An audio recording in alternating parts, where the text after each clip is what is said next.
Hi guys, welcome to Book Reviews with Fee, and today we're going to be reviewing this fast-paced thriller by S.A. Crosby called Blacktop Wasteland. Now, Blacktop Wasteland is the story of Beauregard Montage. His friends call him Bug. He is a he has this dual personality. He calls it two kinds of beasts. A man can be two kinds of beasts. So he's this father. He's this auto body shop owner. He is a husband, and he's trying to live on the straight and narrow.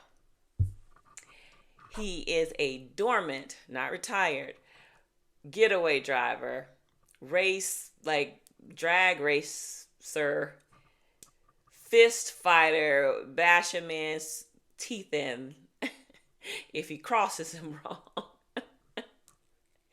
And when the book opens, we find Beauregard and his cousin Kelvin at a drag race. They kind of get hustled. Beauregard realizes it. They hunt the guy down. He beats the crap out of him, gets his money back, etc.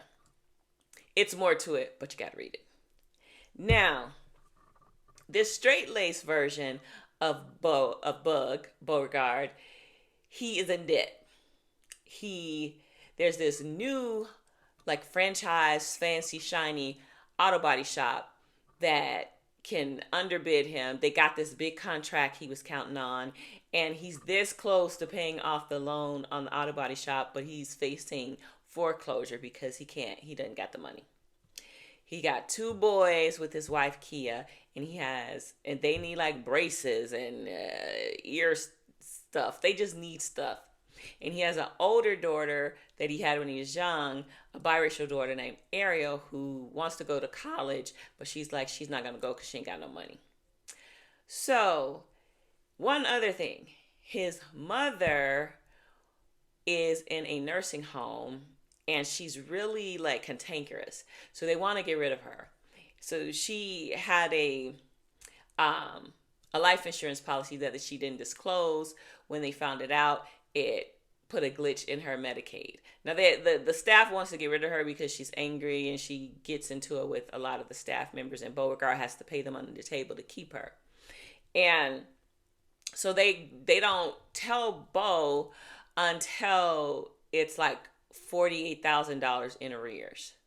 So he is feeling the weight of all of this economic pressure when Ronnie Sessions, who is a Elvis loving, trailer park living, like prototypical redneck guy who stiffed Beauregard on the previous job, but he comes to him, he's like, I know I messed up, but I got a fail-proof plan. So Ronnie's dating this redheaded girl, and I forget her name, Jenny, and she's working for a jewelry store. Well, the manager of the jewelry store is a lesbian woman. I don't remember what her name is because they don't refer to her by her name. They call her like a derogatory word, which I'm not going to say, for a lesbian woman in the book. And with her chumming up Jenny, she shares that they're going to get a shipment of diamonds that's quote unquote off the books. And Jenny shares this with Ronnie because that's her on again, off again boyfriend. Well, Ronnie gets the bright idea of, okay, let's steal these diamonds. And he has someone, a connect who can buy them, and he's going to split the money with everybody. But Ronnie is a crook. He already stiffed Beauregard in their first and a job in the past. So his intentions are not pure. There is no honor among thieves, and that's where we get the drama. So they pull off this heist. It's crazy.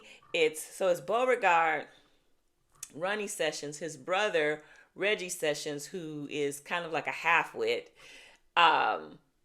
or he can't function fully as an adult, and this young pants below his bottom grill wearing Quan.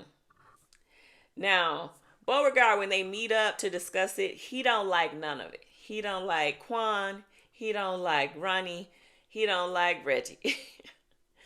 But he's like, I can do this one job and my family will be square. Everything will be as it should be, and I can go back to being this straight-laced guy.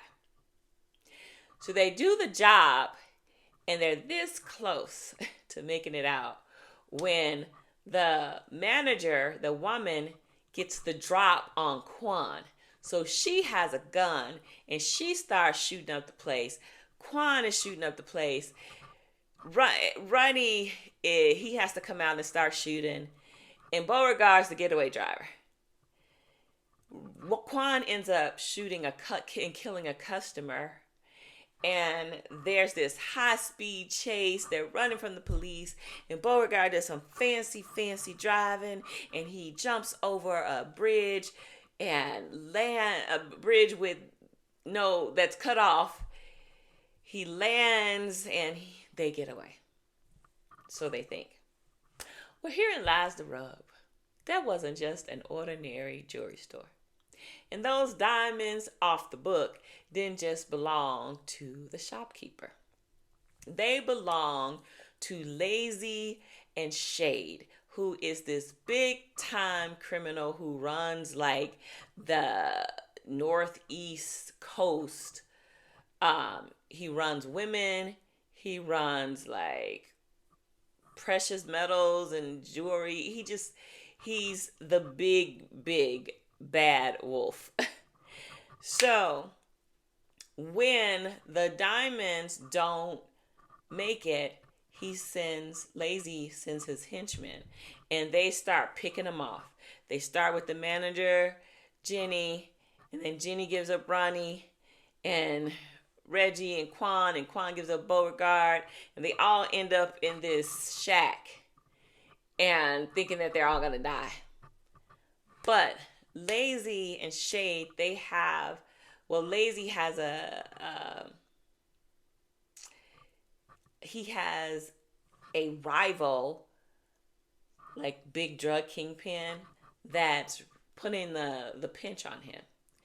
And Ronnie had already sold the diamonds and they split their money when the henchmen came. So the henchmen can't go back without the money. So the diamonds are worth like $2.3 million. They get like $800,000 for them. But Ronnie, being the crook that he is, he gives everybody $80,000. So Lazy's like, look, I could kill all y'all. And he did end up killing one of them. But he's like, I need you to do one more job. And so he's impressed with Beauregard, so he lives. And Ronnie and Reggie, Quan didn't make the cut. So they have to pull off this one big job. Another one. And this is where it gets crazy. And I won't tell you the rest because I really want you to read it. But it was so engaging. I was looking forward to my morning commute. And I don't like my morning commute. But I was like, I have to find out, because I listen to my audio books on my commute to keep my sanity, right? And I was like, oh my gosh, I can't wait to drive to work because I have to see what happens. And I've said this before, but the quality of the audiobook, I mean, it's the writing and the characters, but the enjoyment hinges on the quality of the narrator, because you're listening, you're not reading with your eyes. So you're engaging your audio sensory, right? And your imagination versus your visual and your imagination. So it's just a utilization of different senses. But I had to look up the narrator. His name is Adam Lazar White. And then I looked up a bunch of other books that he narrates. And I think I'm going to just read some of those books just to stay engaged with the narrator. I mean, he was so good he voiced everybody. And they were so distinct that you knew, like, who was speaking without a name being said. And everyone had a different cadence. Everyone had different inflection. Uh, and it was really a good, enjoyable listen. So I recommend S.A. Crosby, Blacktop Wasteland. And I originally chose him because I wanted to read books by black male authors, because it's, for me, it was so hard to find some that were contemporary and they didn't just write about like politics or racial injustice or something like that.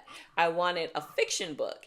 And I am very impressed, because I have to say this. I know this review is getting a little long, but S.A. Crosby writes beautifully. So he gives a lot of meat to the narrator. So it's like this poetic chaos because he's describing heists and murders and violence and people getting their teeth kicked in and, all kinds of craziness. And then it's juxtaposed against his description of the moon and and the grass and the crawdads and all of these things. And it's just like, oh my gosh, you get such a vivid mental picture because of that marriage between a great narrator and great writing. So yes, I do recommend it. I don't have a rating system. 2 thumbs, all my fingers. Yeah, he gets it all.